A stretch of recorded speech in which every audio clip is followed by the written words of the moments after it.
بسم اللہ الرحمن الرحیم. اظہر علی ہوں اور آپ دیکھ رہے ہیں ڈیلی میدان. اس وقت میں موجود ہوں پشاور کے ایک انتہائی سینئر موسٹ جرنلسٹ شمیم شاہد صاحب کے ساتھ میں. چونکہ آج کل 2-3 ایسے ایونٹ ہوئے ہیں پاکستان میں جن پر جو اب تک کی تازہ ترین جو صورتحال ہے، جو کہ وہ صورتحال جو کہ حقیقی صورتحال ہوں، جو عام طور پر میڈیا میں نہ ہو، اس حوالے سے ہم شمیم شاہد صاحب سے جاننے کی کوشش کرتے ہیں. ناظرین، جیسا کہ آپ کو علم ہے کہ یہ 2 دن پہلے بلوچستان میں جعفر ایکسپریس جو کہ کوئٹہ سے براستہ پنجاب پر پشاور آ رہی تھی، اس پر بولان کے قریب وہاں پہ جو بلوچ علیحدگی پسند ہے ان لوگوں نے اٹیک کیا تھا، ٹرین کو ہائی جیک کیا تھا. اس حوالے سے اگرچہ وہ جو حملہ آور کے خلاف تھے، فورسز نے کارروائی کی اور ان کو جو فورسز کی جو آفیشیل اسٹیٹمنٹ ہیں ان کے مطابق وہ سارے جو 33 حملہ آور تھے وہ مار دیے گئے ہیں. لیکن حقیقی صورتحال پر ابھی بھی کافی پردہ ہے، لوگ جاننا چاہتے ہیں. تو اس حوالے سے شمیم شاہد صاحب سے ان کی معلومات ذرا ہم حاصل کرتے ہیں. سر، تھینک یو سو مچ. جیسے کہ سر میں نے اپنی انٹرو میں بتا دیا کہ کچھ ایونٹس ہوئے ہیں 2-3 دنوں میں، جن میں ایک اہم جو ایونٹ وہ بلوچستان میں تھا. اگرچہ وہ تو بلوچستان کا ایشو تھا، لیکن اس کے بھی تانے بانے پھر یہ ہمارے جو آفیشیل جو اسٹیٹمنٹس ہے ISPR کے، وہ کہہ رہے ہیں کہ جو حملہ آور تھے ان کے بھی وہ رابطے افغانستان میں تھے.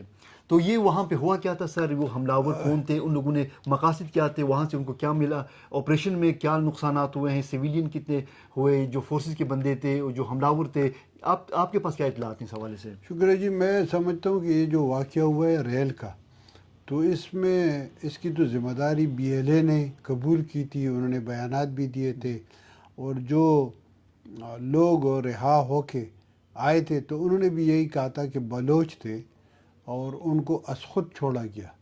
ٹھیک ہے، مگر شکوک و شبہات بہت زیادہ ہے اس حوالے سے. ایک تو یہ ہے کہ اس ریل کے لیے، جعفر ایکسپریس کے لیے ٹکٹ جو اطلاعات ہے وہ بہت زیادہ تھے. وہ کوئی 700 کے قریب تھے. اس میں جو لوگ آئے تھے وہ تقریباً 500 کے لگ بھگ، 500 سے کم تھے. تو یہ باقی 200 لوگ کون تھے اور وہ کیوں رہ گئے؟ ایک بات یہ. دوسری بات یہ کہ جو واقعہ ہوا ہے تو اس پر بلوچ رہنماؤں کے، جس میں اختر مینگل صاحب بھی ہے، عبد المالک بلوچ صاحب بھی، ایک 2 ممبران پارلیمنٹ ہے، وہ انہوں نے بھی بہت زیادہ تحفظات کا بھی اظہار کیا ہے اور شکوک و شبہات کا بھی اظہار کیا ہے. اور اطلاعات کچھ یہ ہے کہ اس میں فریقین جو ہے وہ اپنے اپنے مقاصد اور اپنے مفادات کی حصول کے لیے کوشاں ہیں. تو ایک تو یہ ہے. دوسری بات یہ ہے کہ یوں دکھائی دیتا ہے کہ اس میں کل جو پرائم منسٹر نے کہا کہ ہم آل پارٹیز کانفرنس بھی بلائیں گے اس معاملے پر. تو اب آل پارٹیز کانفرنس کس طرح ہوگا؟ کیا وہ اسی طرح ہوگا جو پشاور میں ہوا تھا آرمی پبلک اسکول کے حوالے سے، جس کو بالکل تیار کاپی ملی تھی اور اس پر انہوں نے دستخط کیے تھے؟ تو اگر ایسا ہے تو میرے خیال میں یہ صحیح نہیں ہے. کل جو قومی اسمبلی میں جو خطاب ہوا تھا اور جس میں شیر افضل مروت صاحب نے بہت زبردست تقریر کی تھی، بہت زبردست.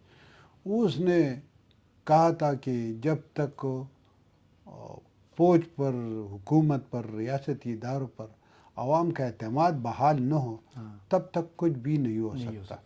یہ دہشت گردی یا جو تشدد ہے یا گٹ طالبان ہے، بیٹ طالبان ہے، یا جو قوم پرستوں کے ساتھ جو کچھ ہو رہا ہے، سیاسی جماعتوں کے ساتھ کچھ ہو رہا ہے، سیاسی رہنماؤں کے ساتھ کچھ ہو رہا ہے، اس میں عوام کا اعتماد جو ہے وہ ریاستی اداروں پر ختم ہو رہا ہے. لہٰذا سب سے پہلے حکومت کو چاہیے، ریاستی اداروں کو چاہیے کہ وہ اپنے اپنے گریبانوں میں جھانکیں کہ وہ اعتماد کی بحالی چاہتے ہیں یا عوام کو دیوار سے لگانے کی.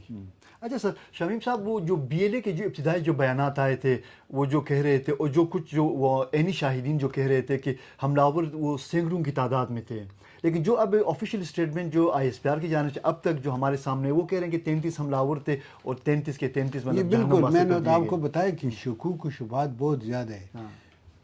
ابتدائی طور پر BLA نے تو اپنی تعداد نہیں بتائی. مطلب ہے جو سیکورٹی ذرائع تھے یا جو ریلوے لوگ تھے یا جو ریلیٹیوز تھے، ان کا کہنا تھا کہ سینکڑوں کی تعداد میں تھے، اور ایک ریل کو مطلب 30 بندوں کے ذریعے قابو کرنا میرے خیال میں یہ بھی ایک کوشچن مارک یہ بہت بڑا کوشچن مارک، کیونکہ ریل تو 1 کلومیٹر تک پھیلا ہوتا ہے، بالکل تو میرے خیال میں 1 کلومیٹر 33 بندوں کے لیے قابو کرنا، اور پھر ٹرین میں 25-30 کی قریب بوگیاں جو ہے اس میں اندر جانا، بالکل یہ 30 بندوں کا کام تو نہیں ہو سکتا۔ اگر ایک بندہ جائے تو پھر بھی مطلب ایک بوگی کو ایک بندہ کس طرح کنٹرول کر سکتا ہے؟ تو یہ بہت بڑا کوشچن ہے، اسی وجہ سے میں کہتا ہوں کہ بہت زیادہ شکوک و شبہات ہے، جی سر، حالات مطلب ایسے نہیں ہے جو کچھ ہمیں بتایا جا رہا ہے، کچھ ایسا ہے جس کو چھپانے کی کوشش کی جا رہی ہے، جس طرح آرمی پبلک اسکول میں بہت کچھ چھپایا گیا، مگر وہ جو جھوٹ تھا، تو جھوٹ تو ہمیشہ کے لیے جھوٹ نہیں رہ سکتا، ایک دن وہ بے نقاب ہوتا ہے، ایک دن وہ ایکسپوز ہوتا ہے۔ صحیح۔ اچھا سر، ان کے جو حملہ کی تعداد وہ 33 تھے یا 133 تھے، جتنے بھی تھے، ہماری جو ایک بطور ریاست جو ہمارا جو ایک رسپانس ہے، جو ہمارے ایک طاقت ہے، تو ان کے سامنے کہ بار بار یہ جعفر ایکسپریس پہ اس سے پہلے بھی متعدد بار حملے ہو چکے ہیں اور اسی بیلٹ میں ہو رہے ہیں حملے، تو ایک طرف ریاست کا ایک بیانیہ ہے کہ بلوچستان میں بہت محدود تعداد میں جو دہشت گرد ہیں، لیکن وہ کیا محدود تعداد اس قدر وہ ہو گئے ہیں کہ اب وہ ریاستی تنصیبات پر بار بار اور اس قسم کے منظم حملے کرنے کی پوزیشن میں آ گئے ہیں؟ میں کافی عرصے سے کہہ رہا ہوں کہ دہشت گردی سے نمٹنے یا قوم پرستوں سے نمٹنے کے لیے جو سیکورٹی ادارے ہیں ان کی پالیسیاں جو ہے نا وہ غیر واضح ہے، وہ کلیئر نہیں ہے، اسے عوامی، جس طرح شیر افضل مروت نے کل کہا ہے، اسے عوامی اعتماد حاصل نہیں ہے، جب تک یہ عوامی اعتماد بحال نہ ہو تب تک مسئلہ حل نہیں ہوگا۔ ہم نے دہشت گردوں کو دیکھو نا، یہ مطلب دہشت گرد کون تھے؟ یہ تو پرویز مشرف کے بیانات بھی سامنے ہیں، حمید گل کی بیانات بھی سامنے ہیں، کرنل امام کے بیانات بھی سامنے ہیں، باجوہ صاحب کے بیانات بھی سامنے ہیں، عمران خان کے بیانات بھی سامنے ہیں، جنرل پیس صاحب کی بھی سامنے ہیں، تو یہ کون تھے؟ اس کو کون پروٹیکٹ کر رہا ہے؟ کس نے ان کو لایا تھا؟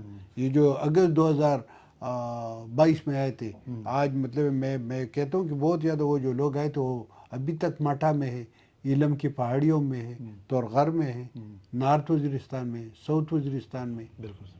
اور ایک اور بات، اگر کچھ مطلب ملا مفتی نور ولی محسود یا ان کے ساتھی جو منیر اکرم صاحب کے بقول 6000 ہے، اگر وہ وہاں پر ہے تو ان 6000 کی کتنے رشتہ دار یہاں پر ہے، ان کے کتنے شاگرد یہاں پر ہے، تو کیا ان کے رابطے ختم ہو گئے؟ میرے خیال میں ختم تو نہیں ہے۔ ان دہشت گردوں کے جو ٹی ٹی پی والے، ان کے ملک بھر بالخصوص خیبر پختونخوا کے کونے کونے میں ان کے لوگ موجود ہیں، ان کے سہولت کار موجود ہیں، اور سہولت کار تو بہت زیادہ ہے۔ سہولت کار تو ہم مطلب اگر ہم دیکھیں تو ریاستی اداروں پر یہ جو الزامات ہے اس سلسلے میں، تو وہ بھی ہے نا، تو یہ لوگ موجود ہیں، اور جب تک ان کی موجودگی ہے، جب تک ان کے رابطے ہیں، تو میرے خیال میں دہشت گردی کا خاتمہ ممکن نہیں۔ دوسری بات یہ ہے کہ ہم ذرا یہ پراکسیز جو ہے نا، ہم بہت زیادہ، پاکستان نے بہت زیادہ پراکسیز لڑی، ابھی بھی لڑ رہے ہیں، تو لہٰذا جب تک یہ پراکسیز کا چکر ختم نہ ہونا تب تک دہشت گردی تک وائلنس، تشدد کے واقعات کم نہیں ہوں گے۔ شمیم صاحب، بلوچستان کا تو ہم نے ذکر کر لیا، ایک آخری سوال میں کروں گا کہ جو ہمارے جو مغربی سرحد پہ جو تورخم بارڈر میں کہ آج کل جو صورتحال ہے، گزشتہ روز میں خود بھی وہاں، ہماری ٹیم ہم گئے تھے وہاں پہ، تو وہاں پہ ہمیں بتایا گیا کہ کابل سے بھی جو طالبان عمائدین کے ایک وفد تھا، جو ادھر سے بھی ہمارے مقامی جو ایلڈرز ہیں، اور پھر کچھ وہاں پہ فورسز جو بارڈر میں ہیں، یہ تینوں کا ایک مشترکہ وہاں پہ جرگہ بھی ہوا تھا، وہ جرگہ کیوں ناکام ہوا ہے آپ کے پاس؟ جرگہ اسی وجہ سے ناکام ہوا کہ جرگوں کو جو افغانستان کے لوگ آئے تھے،